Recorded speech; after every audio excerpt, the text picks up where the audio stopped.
السلام علیکم دوستو آج کی ویڈیو میں ہم بات کریں گے حضرت یوسف علیہ السلام کی کہانی پر، جو صبر اور اعتماد کی ایک عظیم مثال ہے۔ یہ کہانی ہمیں سکھاتی ہے کہ اللہ تعالیٰ پر کامل یقین رکھنا اور صبر کرنا کس قدر اہم ہے۔ حضرت یوسف علیہ السلام حضرت یعقوب علیہ السلام کے بیٹے تھے۔ ان کی زندگی کئی امتحانات اور مشکلات سے بھری ہوئی تھی، مگر ہر مشکل میں انہوں نے اللہ تعالیٰ پر بھروسہ رکھا۔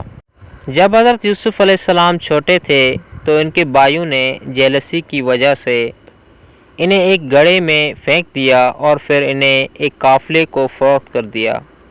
حضرت یوسف علیہ السلام نے اس مشکل وقت میں بھی اللہ تعالیٰ پر اعتماد رکھا۔ مصر میں حضرت یوسف علیہ السلام کو قید خانہ میں ڈال دیا گیا، مگر انہوں نے قید کے دوران بھی اللہ کی عبادت اور لوگوں کی رہنمائی کا سلسلہ جاری رکھا۔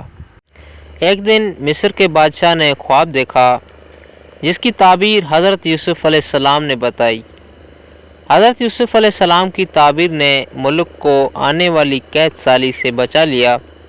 بادشاہ نے انہیں اپنے قریبی مشیروں میں شامل کر لیا۔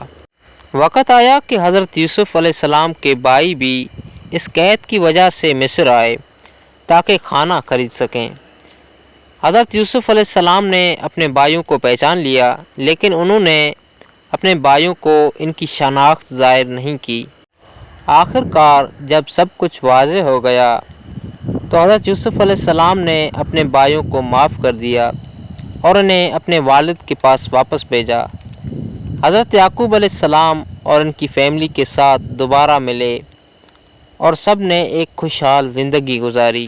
تو دوستو، حضرت یوسف علیہ السلام کی کہانی ہمیں یہ سکھاتی ہے کہ زندگی میں چاہے جتنی بھی مشکلات آئیں، ہمیں اللہ پر اعتماد رکھنا چاہیے اور صبر کرنا چاہیے۔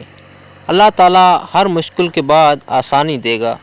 دوستو، امید ہے کہ آپ کو یہ کہانی پسند آئی ہوگی۔ اگر آپ کو ویڈیو پسند آئی ہو تو لائک اور سبسکرائب کرنا نہ بھولیں۔ اگلی ویڈیو تک کے لیے اللہ حافظ۔